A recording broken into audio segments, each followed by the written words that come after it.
Wow, was I way off on this diagnosis? This video is brought to you by Sporlan, quality, integrity, and tradition. Please forgive the mess I got going on in here. We got some merch and stuff that needs to be shipped out. Speaking of the merch, if you guys haven't already, please check out my website, hvacrvideos.com. It really helps to support the channel. We got hats, shirts, all that good stuff available on the website if you're interested, okay? Also, I've said it in a few different other social media platforms, and I've never really officially said it on a normal video, but I am hiring right now. I am looking for a new service technician. Ideally, I would love to have someone with experience that deals with restaurants and stuff like that, that lives in the Inland Empire of Southern California. That's Riverside, San Bernardino, that general area. But I'm also, if there's not an experienced person, I'm also willing to train. So if any of you guys that watch these videos live local to me, a few of you have already sent your resumes and they definitely look awesome, but I'm just trying to look at everything. Please send me a resume to hvacrvideos@gmail.com. If you finish school, I'd potentially be willing to train you from that point forward. So send your resumes to hvacrvideos.com and let's go ahead and get on with the video. Right, this is the office AC and the customer's complaining that it's not working at all. I was actually here late last night working on their beer walk-in. I don't know when you'll see that video, but and I noticed it was kind of weird because their kitchen AC was running all day, or the entire time I was here, but I never saw this one running. And it kind of concerned me because as I left, you know, my brain is working and it's like, man, I hope someone didn't leave the unit off, you know, and I missed something that obvious, because I didn't look at it, but, you know, right when I come up on the roof, no, disconnect switch is on, so we definitely have a problem.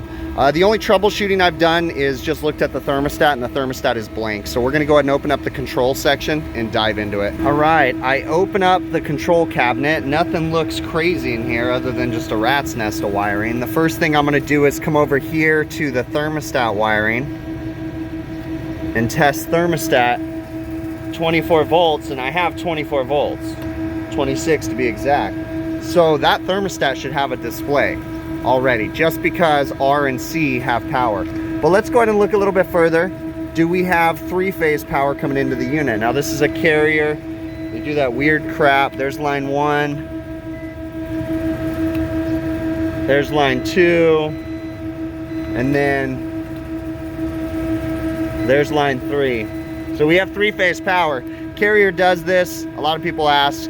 I used to think it was because it was like a crankcase heater thing where they would just do, you know, leave one leg energized all the time. But I've since been corrected. It's just a money-saving thing. So you've got one leg of power, two leg of power, and then the third leg is up here. They just split it. So the compressor always has one leg of power going to it. Anyways, so we've got three-phase power and we have 24 volts going to the thermostat. So let's, we'll go downstairs, we'll verify that the thermostat has 24 volts at the board, and then more than likely have to change a thermostat for them. These carrier units, a lot of people hook them up this way, you know, but there's a problem here. So I'm just kind of looking, I was getting ready to go downstairs and I looked down, and if you notice, these wire nuts are cracked. So that's main power coming in, and the wire nuts are cracked, and you know, there's a coil cleaning access right here. People spray that without paying much attention. Well, that's random. Randomly this thing just turned on. I didn't do anything. Go figure, huh? Yeah, that's weird. Very erratic. But anyways, we need to address this issue. We're going to, and there we go, it just shut off. Yeah, there's probably a bad thermostat. But we need to address this issue, and what I'd like to do is eliminate these wire nuts and go with the direct feed from the disconnect switch right into the contactors, and not have this, would be ideal, and then not have those giant wire nuts right there. I usually like to reroute the wiring too, so it looks a little bit better. I want to point out something else too. A lot of people say, hey look, they're running wires through a you know, a hole or whatever without a chase nipple. If you look at these carefully, the back one, which is meant for wires, is tapered because it's meant to have wires run through it. This one right here is not tapered, so this you would not want to run wires through.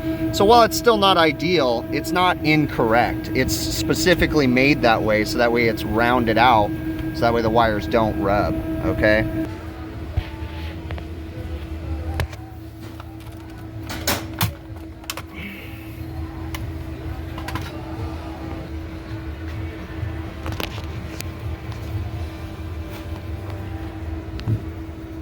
All right, so we had no power at the thermostat, so that leads me up to look to see if we have a broken wire somewhere. So here's our plenum, we have a duct detector, that could be it.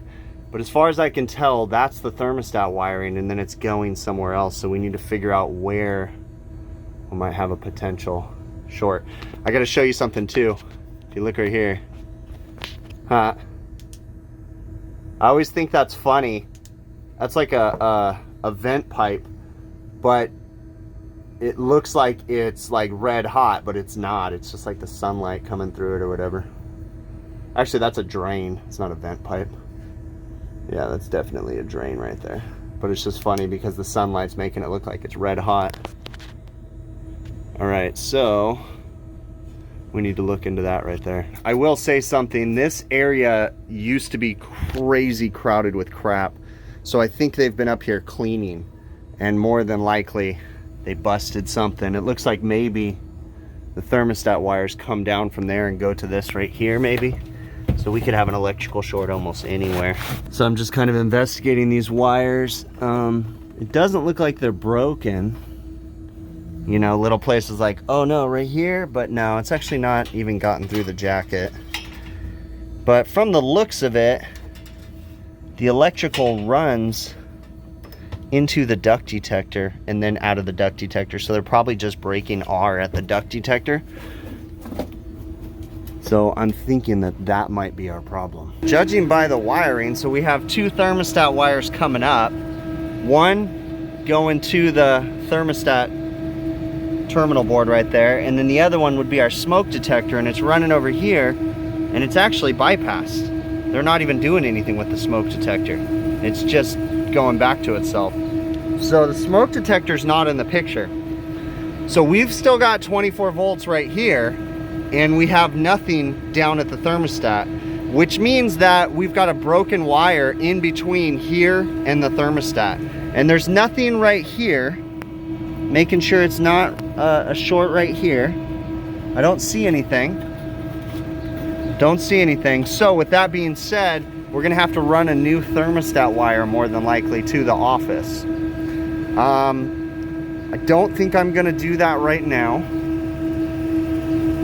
because it's Saturday. I don't think I want to deal with that. Plus I'll probably need another person to properly run it. So what I'll do is install a temporary thermostat in here, put a zone sensor, and then let it run off of this for now. So I was thinking about something. You know, I could probably use these extra wires and just run power and common on a different color, but the wire's still broken somewhere. And inevitably, even if it's just the red or the common that's broken at the moment, the other ones are gonna break too. So that's why I'm not gonna do that, and we're just gonna install the thermostat temporarily, and then we'll bring another tech back. It's really not gonna be that hard to run. But with a second tech, it'll be super easy. So this is just temporary because the thermostat actually doesn't even use a zone sensor. So we just drop that down into the duct.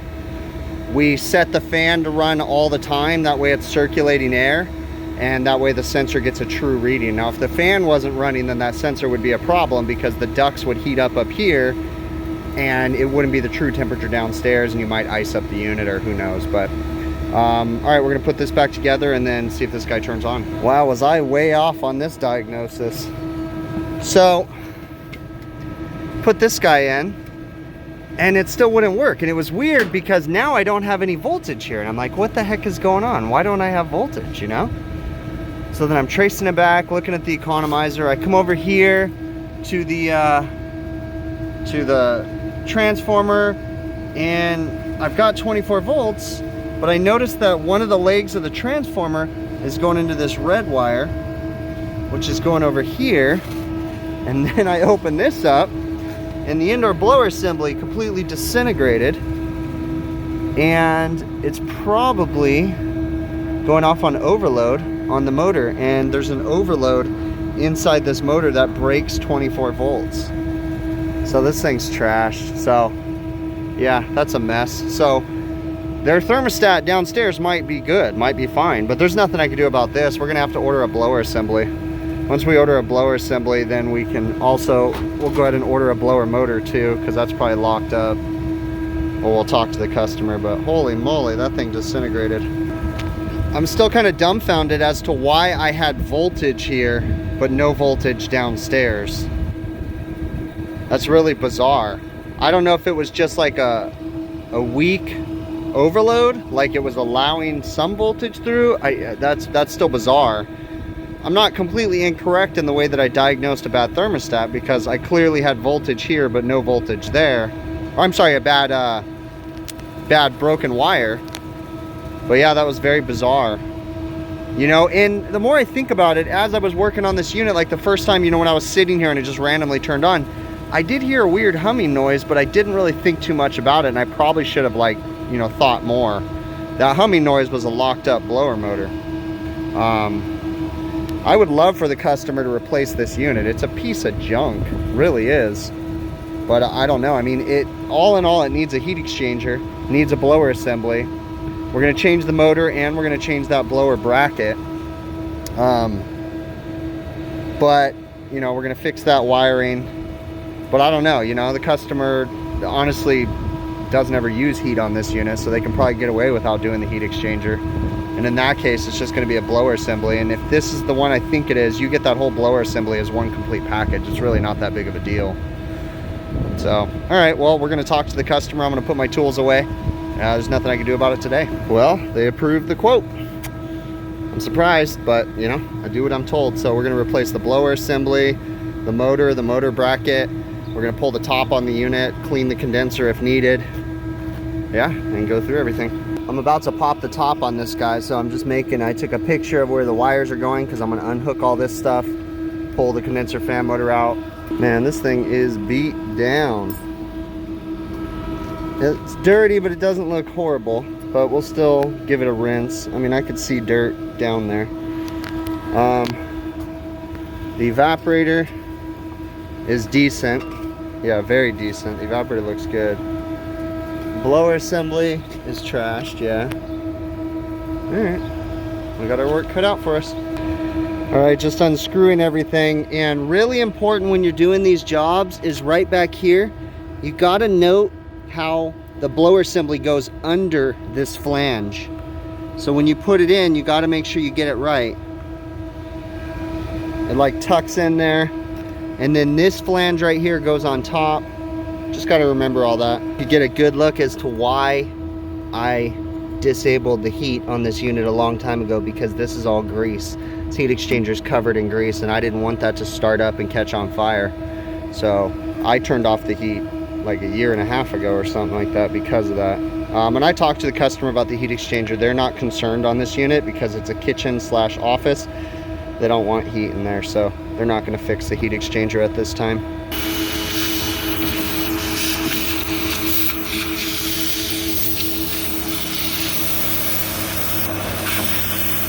I didn't go crazy, but I did a quick vacuum of everything. Got it cleaned out as best as possible. Same over here. Did a quick vacuum. Again, it's not going to be perfect. I'm going to clean the economizer assembly. Even though the economizer doesn't work, it hasn't been hooked up for a long time. We're going to go ahead and just to eliminate any electrical shorts, I pulled all the economizer wiring too, and we're going to disconnect it. If they ever chose to replace the economizer, we could run the proper wiring. So they don't give you any instructions on how to put these brackets together. I fumbled through it before though. It just takes a few minutes of staring at it and rearranging it, but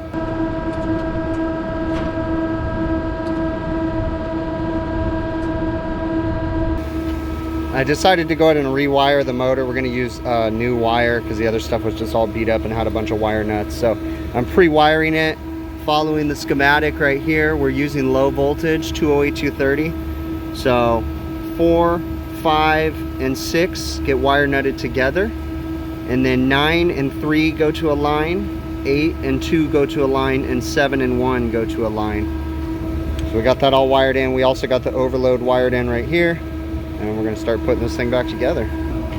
Everything moves. So trying to get this straight, even though we're starting from scratch, like the whole assembly and stuff is just all cattywampus, so it's gonna be fun trying to make it perfect. We got piles of wire left over. All this stuff taking out the economizer. I'm currently working on wiring it back up. You can only polish a turd so much. It's not gonna be perfect, but we're getting there. I tied in the freeze stat into the low pressure control circuit. So I'm just gonna clean up my messes now and probably get ready to rinse this guy out. I'm really liking using this pump sprayer versus the normal coil gun, because when you're just doing small stuff, I'm gonna be doing a lot. That's why I put so much cleaner in there, because I'm gonna clean this guy right here too. So, I really like this because you can control the waste a lot better. All right, we've already pre-wet everything, and this really isn't that bad. You can look down inside there. It's not a big deal, but the cool thing about this gun right here is it foams up really good. So we're just gonna spray the condenser coil cleaner in there, let it sit, and then we'll rinse it off here in a little bit. Try to get as much as we can from the inside out. Oh yeah, coming through nice and good.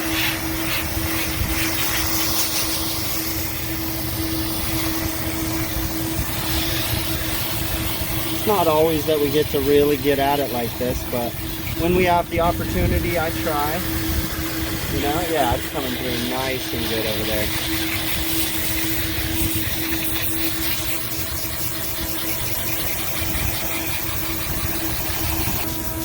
I always try to rinse the area down around the condenser so that way the dirt doesn't get sucked back up, you know. So just all the whole area around, rinse it off. I mean, you can only do so much. I mean, you know, there's going to be natural dirt, but I don't know. I just like to take the time and clean up the work area. Got the evaporator coil cleaner out. We're going to put some of that on the evap. That's again another thing that this foam gun, the hand pump one, is perfect for, because you're really not going to burn through it. Start from the bottom up. Now technically, this is the evaporator coil cleaner. You don't technically have to rinse this. I still do, but it is self-rinsing if you're gonna have condensation from the evaporator coil. So anytime cleaners say no rinse, it typically means for the evaporator, and it's because they assume that natural condensation is gonna happen. But again, I'm using it to actually clean right now. So I wanna put, you know, give it a good rinse. All right, we are just about to put the top on the unit. Got everything kind of organized as best as possible. I went ahead and got rid of that rat's nest of wires. Secured the wires all up into there. Got new wire, went with a solid connection all the way in. So that's nice and good. Hooked up the thermostat back. We're not gonna change the thermostat if it doesn't need to be changed. And yeah, we're gonna throw the top on and then test fire everything. All right, so I have the indoor fan jumped out. We're running under current. I set the pulleys back the same way as the other one, so it's allowed to run 5.2 amps, and we're running 4.6. So we have room to speed it up if need be, but I don't want to try to reinvent the wheel if I don't have to. We're gonna put the compressor into operation here in a minute, and then test the unit's operation overall. All right, we just started up. The total unit current is about 19 amps, which is fine. Let's see what the well, we'll go over here and see how my compressor's doing. Everything's running, sounds good. Refrigerant pressures are a little low, but we're gonna give it some time to stabilize out and see what happens. All right, so here's the deal. We're looking pretty darn good, guys. I'm not gonna try to go crazy with this one. Head pressure's a little bit high. Superheat's a hair on the high side. I wouldn't be surprised if we don't have a slight restriction in this guy. Let's see what else we got. Yeah, we're looking good there. Temperature split's pretty good. Airflow's pretty darn good. BTU output's a hair on the low side. I'm not gonna really worry too much about this one, guys. Let's see, I'm gonna go ahead and force measure quick. It says there may be a restriction in the liquid line. It's always possible. Oh, it's funny though, because now it's given cancel. Yeah, it's going back and forth between giving the green flag and not. It's so close though. Again, I'm happy with this one. We're gonna let this one go, and the customer's gonna be happy now. So thermostat's working fine. We got it to turn on from that, so we're gonna leave it be. No need to change it if it doesn't need to be changed. I wasn't incorrect with my diagnosis, but there was something funky going on there. The best that I could understand and think after looking at everything is that the internal overload on the indoor blower motor was going off, and that's what was disconnecting power to the thermostat. Because if you follow the schematic, R from the transformer runs through the blower motor's thermal overload, and then it runs to the thermostat. But what was weird was when I tested voltage, we had voltage there. I think it was intermittently making contact.